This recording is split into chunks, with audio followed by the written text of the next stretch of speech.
and you have the ability to pull the lever, but if you pull the lever, it's going to hit like four people who are on the other track. Basically, So, moral dilemma. right, it's a moral. That's exactly what it is. It's trying to put up a moral dilemma, but I think And it that's why fails AI won't because work. exactly it. I think the problem is that everybody's overlooking the underlying objective moral truth is that human life is valuable, and But so then, you have to make the painful decision that all things being equal. I mean, that's very important to me to say. All things being equal, the four people should be spared. If morals did not exist to begin with, then there would be no dilemma. Right. But Exactly. I think that whole argument is a false dichotomy because it would be very easy to snatch the child off the tracks as opposed to pulling the lever. Well, So Granted, you're you limited. have that as an option. yeah, they don't give you that as an option. There, it's a theoretical thing that you're too far away to help either group. All you can do is stand because you're standing by the switch, throw the switch. So, but again, it's predicated upon the belief that there's an underlying moral truth there, which is that humans are valuable. Right. If humans aren't valuable, in other words, if there is no dignity given to us, then it really doesn't matter who the trolley runs over. And I think that argument comes back into the abortion argument. That argument comes into the death euthanasia penalty. argument. That argument comes into so many different parts of our society that we're overlooking on a regular basis these days because we're trying to argue even in the transgender community, the idea that you are stopping yourself from having the next generation or the ability to have another generation behind you is detrimental to humanity. Yeah. That's why there's a lot of they're all first world nations as far as I know. Europe, lots in Asia, Japan, China, the United States are facing huge population crises because people simply aren't having enough children to maintain current levels of population. Right. We're headed towards a population crash. Have you seen how expensive it is to raise a kid lately, though? But I think and yeah, I mean we can laugh at the costs, and that's a big deal. Don't get me wrong, but I think it goes deeper than that in the moral argument of God made us right with an errant desire to reproduce. Right. I heard one commentator say, and I thought this was pretty awesome. He said the LGBT community is a community that has to recruit because they cannot reproduce. And that's true. Very much so. Okay, so when I first heard about the topic and everything, I was trying to come from it from an agnostic point of view because I kind of not really agnostic. I believe in God, but with our laws being intertwined with this morality, with the Ten Commandments and everything being intertwined into our law, I don't know what the laws looked like before then to even bring up the subject. So that if you start, was. I'm sorry. Go ahead, Patrick. I was going to say I think that starts with going back to the fall. Before the fall, we were literally walking with God. He was the source of our knowledge. He was also the covering for our mistakes. He was our mentor. But we essentially in that fall said, we listened to the enemy. We said that, no, you're holding something good out on us, Lord. And we rejected it. And in doing so, we walked away from God, stopped walking with him, and walked on our own. We decided that and that division now is that we've set ourselves up as gods.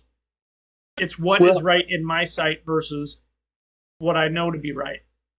And I think the other argument too is that if you're asking about, what did the laws look like before morality? They didn't.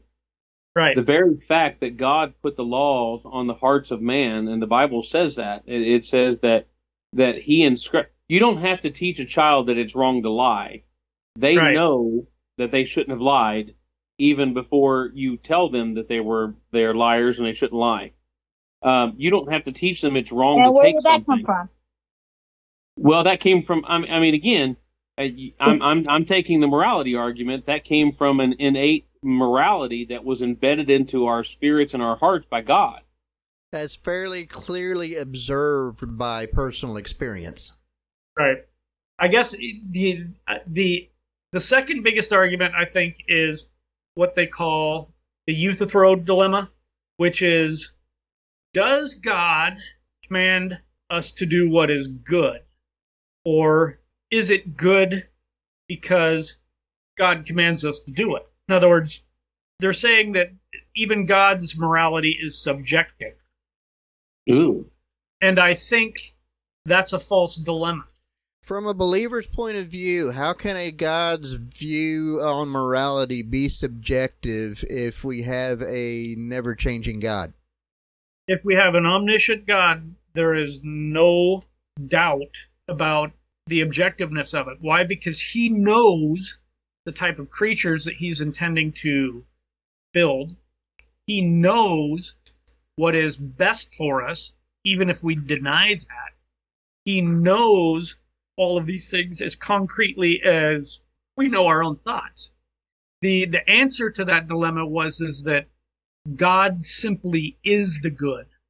It's in his being. It's in his, whatever you want to call, heart or whatever, even though he's not a physical person. That goodness is in his nature. It's just part of him. And we see that poured out best in his love, because he's willing to sacrifice everything so that those who love him can freely come to him. So if we believe good being based off of God, it cannot be objective just because of God's nature. Right. If God is omniscient, then morality cannot be subjective. And I'll go one step further when you say that if God, if morality is based on God, there can be no other basis. And it doesn't mean that you have to believe in God to do good, but right. In the words of Frank Turek, you have to steal from God right. in order to call your good good. Right. You can, an atheist can be very good, but what they're doing does not jive with their beliefs. Right.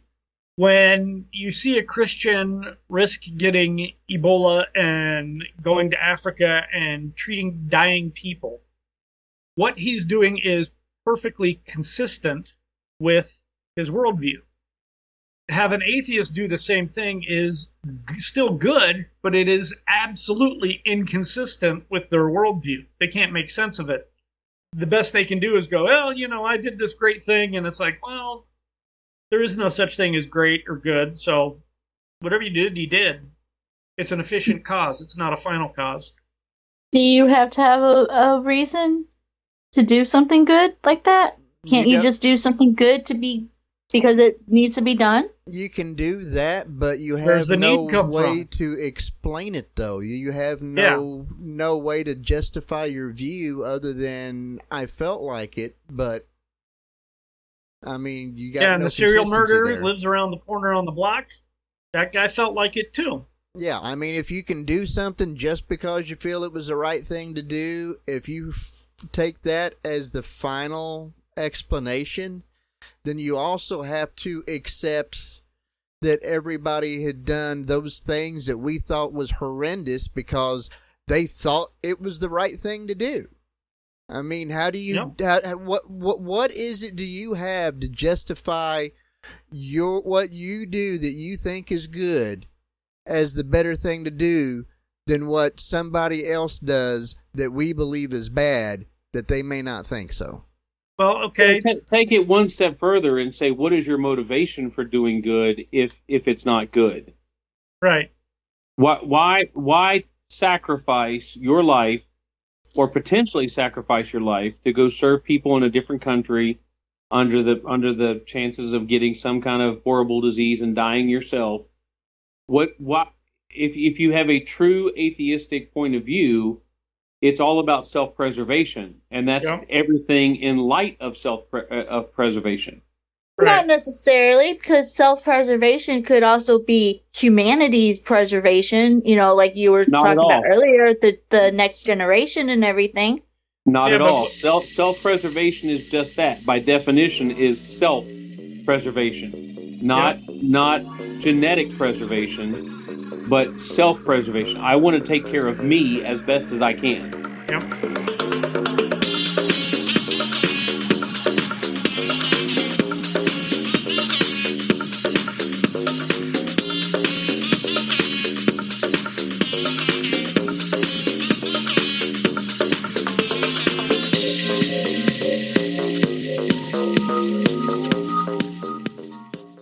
This is Misunderstood Subculture Correspondent Tech Roo, and you are listening to Mojo 50 Radio. You're listening to a kangaroo. No, really, you are. Stay fuzzy. Politics and the two controlling political parties are destroying America. Both parties have spent your tax dollars with reckless abandon. Both parties are more beholden to party leadership than we, the people that they represent. Both parties value power above all else. Neither party respects the limits of the U.S. Constitution. The U.S. Constitution made this country great, and it's the U.S. Constitution that is the answer to our political woes. Forget the two ruling political parties and register as a constitutionalist. Support the U.S. Constitution, the just and moral society it creates, and not the two-party system. Join the only national political party that stands for the founding principles of the U.S. Constitution. Learn more, join and support the Constitution Party at constitutionparty.com or your state's Constitution Party website. Questions, comments, compliments, criticisms, suggestions. Shoot us an email to tincanradio@protonmail.com.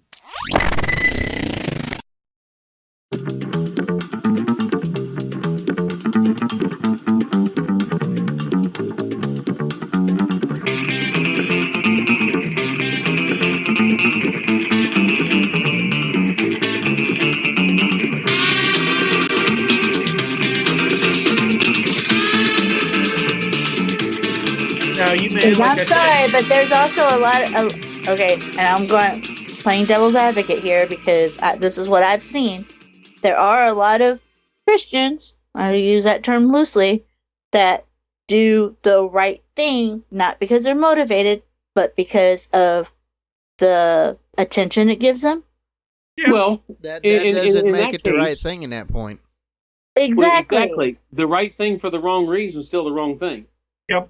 You cannot achieve a good by doing evil. That's right.